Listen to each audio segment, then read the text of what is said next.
The shuttle touched down with a hiss of compressed air, its sleek form gleaming under the watery blue light of Ocean Prime's sun.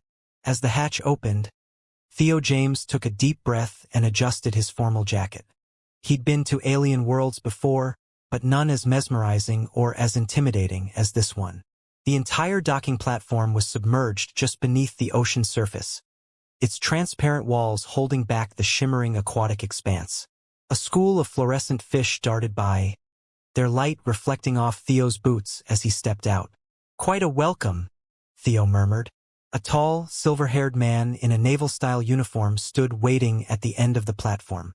This was Commander Darian Vance, head of the human delegation security team and an old friend of Theo's. "Welcome to Ocean Prime," Vance said with a wry smile. "What do you think?" "It's stunning," Theo replied. "Almost makes me forget why we're here." Vance raised an eyebrow. "Well, don't. The Nithari are clever, and Narthas is the sharpest of them all. She'll be looking for any opportunity to get the upper hand." "That's why you're here," Theo pointed out. "I'll handle the diplomacy. You handle the security." "I hope that's all I'll need to do," Vance said, his tone serious now. "No one's expecting a fight, but this is uncharted territory. Keep your guard up." With that, the two men walked together into the welcoming hall, where Theo would meet the Nithari delegation for the first time. The space was breathtaking. Massive walls of translucent coral rose high above them, illuminated by the soft glow of living marine organisms. The air smelled faintly of salt and ozone, and the floor beneath their feet was perfectly smooth, as if carved from a single pearl. At the center of the room stood Narthas, a figure of grace and poise. Her form was humanoid, but her skin shimmered like water under moonlight, changing shades subtly as she moved. Her pale, elongated fingers were clasped in front of her, and her bright violet eyes fixed on Theo as he approached. "You must be the human envoy," she said, her voice clear and melodic. "I am Narthas. We've heard much about you, Ambassador James." Theo offered a polite nod, hiding the flicker of unease he felt. "It's an honor to meet you, Counselor Narthas. I hope to make our discussions fruitful." "Indeed." Her gaze lingered on him for a moment before shifting to Commander Vance. "And you've brought a companion." "Commander Vance," Theo said, gesturing toward him. "He oversees our security detail." "Commander, this is Counselor Narthas." "A pleasure," Vance said, his tone guarded. Asselin inclined her head. "A soldier among diplomats. Interesting. I trust this is merely a precaution." Theo smiled faintly. "It's standard practice. I'm sure you understand." "Of course," Asselin said smoothly. "Follow me, Ambassador. The other delegates are waiting." As they walked through the grand halls of the underwater city, Theo and Vance exchanged a few words under their breath. "She's sizing you up already?" Vance muttered. "Let her," Theo replied. "I'm here to build a bridge, not play power games." "You may not have a choice," Vance warned. "Stay sharp." Their conversation ended as they entered the council chamber, an expansive room with a domed ceiling made entirely of clear crystal. Above them, the ocean teemed with life. Giant manta-like creatures drifted lazily by, and a trio of dolphins swam in synchronized loops. Around the circular table sat the other Nithari council members, their shimmering forms a kaleidoscope of iridescent hues. Asselin took her seat at the head, gesturing for Theo to sit opposite her. "Welcome to our council chamber," she said. "It is not often that we receive human envoys here. Tell me, Ambassador James, what are your impressions of our world so far?" Theo chose his words carefully. "It's unlike anything I've ever seen. Your architecture, your harmony with the ocean. It's truly extraordinary." Asselin's lips curved into a faint smile. "I imagine it must be overwhelming for a human. Your kind often find our ways difficult to understand." Theo didn't rise to the bait. "I see differences, yes, but that's what makes this opportunity so valuable. Understanding those differences is the first step toward meaningful cooperation." Asselin tilted her head, her violet eyes narrowing slightly. "You're more composed than I expected, Ambassador." Most humans I've met are quick to assert their dominance or impress their ideals upon us. Well, I'm not most humans, Theo said lightly. I believe in building relationships based on mutual respect. The council murmured softly at his response, and Asselin's gaze lingered on him once again. Theo could sense her studying him, searching for any hint of weakness. He kept his expression neutral, his posture relaxed. He knew this was only the beginning, and there was a long way to go before he could truly gain their trust. But as he met Asselin's eyes, he felt a spark of possibility. Just the faintest hint that, perhaps, this would not be the struggle he had initially feared. And as the negotiations began, with Vance standing solidly at his side, Theo knew that whatever challenges lay ahead, he wouldn't face them alone. Chapter 2: Beneath the Waves. The council session had ended, but Theo wasn't finished for the day. As he stepped out of the chamber, Asselin caught up to him, her movements fluid and deliberate. "Ambassador James," she began, her voice soft yet firm. "I trust the proceedings didn't overwhelm you?" "They were certainly intense," Theo admitted. "But nothing I can't handle. Is there something else you needed?" "An invitation, actually." Asselin clasped her hands loosely in front of her. "I'd like to show you a part of Ocean Prime that very few humans have ever seen." Theo paused, glancing over at Vance. The commander's eyes narrowed, but he didn't object. "What sort of part?" Theo asked. "There's a coral sanctuary below this dome, a place that holds deep cultural significance for my people. If you wish to understand us better, this would be a good start." Vance leaned closer. "You're sure this is safe?" "I'll be accompanying him the entire time," Asselin said smoothly. "Your role, Commander Vance, is to observe from the command station above. Ambassador James will be in no danger." Theo looked between them. "All right, let's do it." "Excellent," Asselin said. "Follow me." They descended a series of staircases until they reached a sleek, glass-bottomed submersible. Asselin gestured for Theo to take a seat inside. The craft hummed gently as it launched, and the view outside grew steadily darker as they descended further into the depths. "You must have done this 100 times," Theo remarked as they glided past towering coral spires. "More than that," Asselin replied. "I grew up near these reefs. My family used to swim here before it became a protected area." "Protected?" "As our population grew, we realized that some areas needed to be preserved. This sanctuary is one of our most sacred spaces. It's where many of our oldest stories began." The submersible slowed, then came to a stop in front of a towering coral cathedral. It shimmered with bioluminescent life, an array of colors that shifted and danced as sea creatures flitted in and out of the openings. Theo leaned forward. "It's beautiful. I've seen coral reefs before, but nothing like this. Most humans haven't. These formations are thousands of years old. They've seen countless cycles of life." Asselin reached out, her hand brushing lightly against a section of the transparent wall. "Our ancestors believed that the spirits of our elders watched over us from these reefs, guiding us through the tides of existence." Theo sat back, taking in the sight. "You mentioned stories. What kind of stories come from this place?" Asselin's expression softened. "Many of our creation myths are tied to the coral. According to one legend, a single piece of living coral once grew into the first Nithari village, its tendrils forming the structures and providing shelter. The coral gave us not only our homes but our purpose, to live in harmony with the ocean." "You're serious about that, aren't you? Living in harmony with the ocean?" "Of course." She turned her gaze to him. "To you, these may be just underwater formations. To us, they are living beings, part of a vast and ancient system. We wouldn't exist as we do without them." Theo nodded slowly. "That's an interesting perspective. I think it's something humanity could learn from." "I'm glad you think so," Asselin said, her voice thoughtful. "And yet, you are still an outsider. You see beauty, but you don't fully understand what it means to us." "Maybe not yet," Theo admitted, "but I'd like to." Asselin's eyes lingered on him, her expression unreadable. "Would you?" "Yes, that's why I'm here. I'm not just here to sign an agreement. I'm here to understand.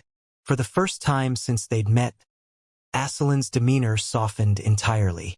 She placed her hand lightly on Theo's arm, a gesture that felt more personal than any words she could have spoken. Then I will show you. They spent the next hour exploring the sanctuary. Aislinn explained the meanings behind various coral formations, the significance of the bioluminescent species that lived there, and the way her people had learned to protect this fragile environment. Theo listened intently, asking questions and sharing observations. By the time they returned to the surface, the atmosphere between them had shifted. The tension that had defined their earlier interactions had given way to something more collaborative. Aislinn still carried herself with the same elegance and confidence, but there was a subtle warmth in her tone now, a hint that, perhaps, she was beginning to see Theo not as an adversary, but as someone who could truly understand. As they stepped out of the submersible, Vance was waiting. "Everything go smoothly?" he asked, his sharp gaze flicking between them. "Yes," Theo said. "I think I've learned more in the past hour than I have from weeks of briefings." Aislinn nodded. "And I believe I understand you a little better as well, Ambassador." It wasn't a resolution, nor was it a breakthrough, but it was a start. Chapter 3. A Dance of Minds. As the second day of negotiations unfolded, the council chamber buzzed with a muted hum of activity. The Nithari representatives had arrived early, their delicate, fluid movements contrasting sharply with the more rigid postures of the human delegation. Theo James stood at his designated seat, reviewing his notes one last time. The first day had been a careful dance. Polite exchanges, subtle power plays, and small concessions on both sides. But he knew the real challenge would come now. Commander Darian Vance, standing a few steps behind him, leaned in slightly. "They're watching everything you do, Theo. Don't let them catch you off guard." "I don't intend to," Theo replied under his breath. "But if we want them to listen, I'll need to show them I'm not just another hardliner." Vance nodded. "I trust you know what you're doing. Just remember, if this goes south." "It won't," Theo interrupted, flashing a brief smile.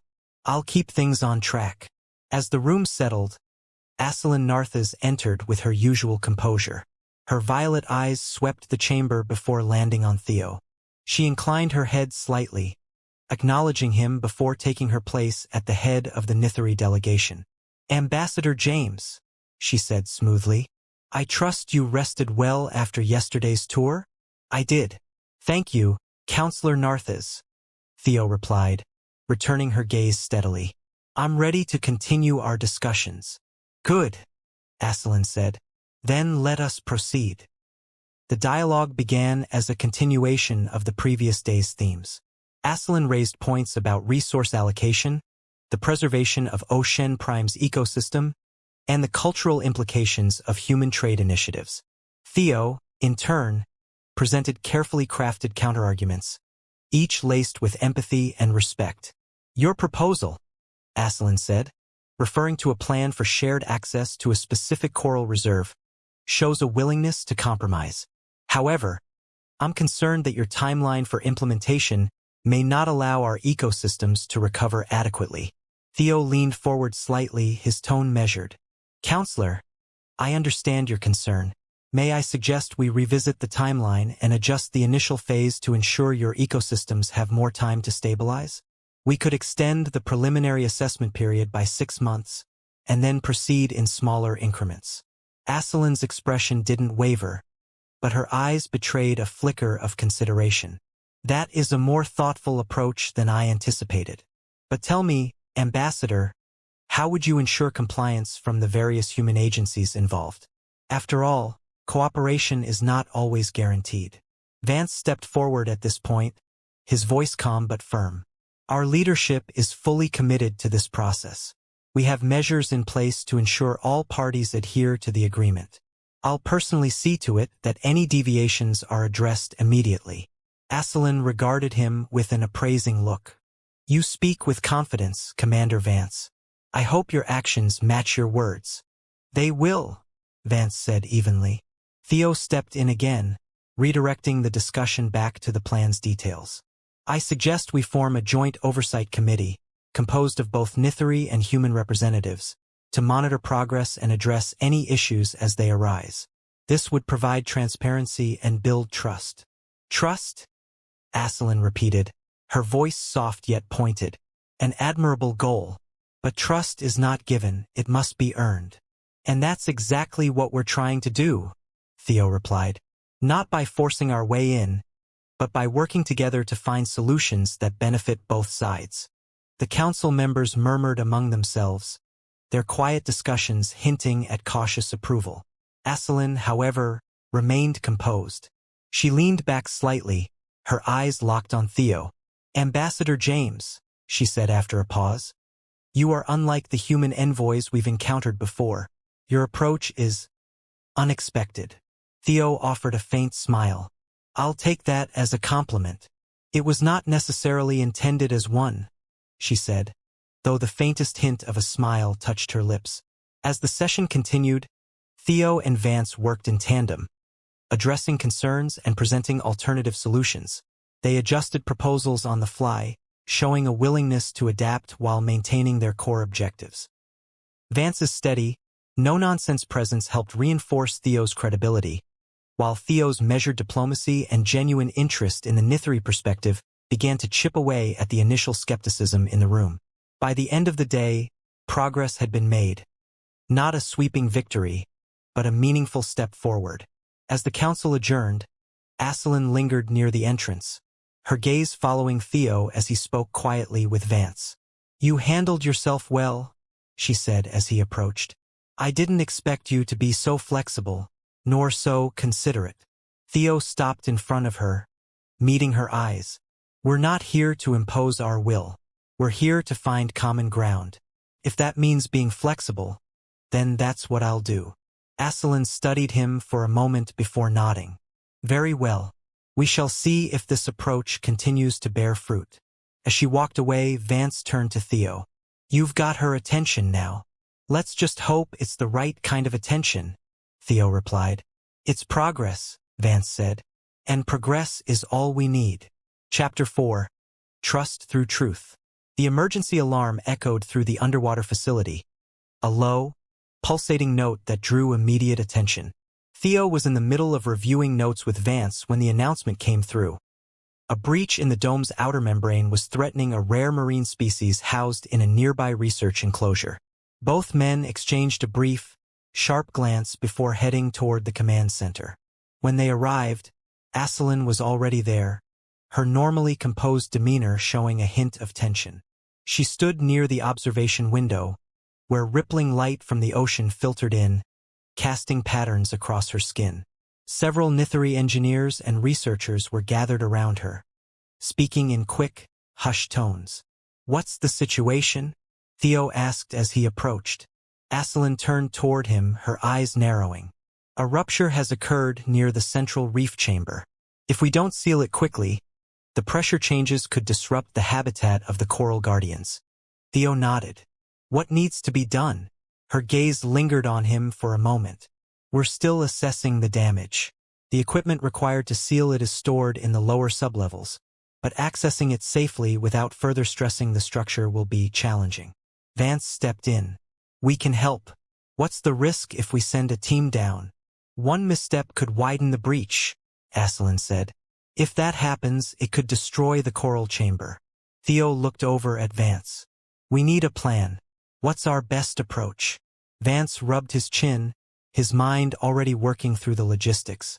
If we can stabilize the surrounding structure before we make repairs, it might buy us enough time to seal the breach. But we'd need access to the stabilizers quickly. We'll need to coordinate with your engineers, Theo said, turning back to Asselin. Can we do that? Her lips tightened briefly before she nodded. I'll instruct them to provide full access. Good.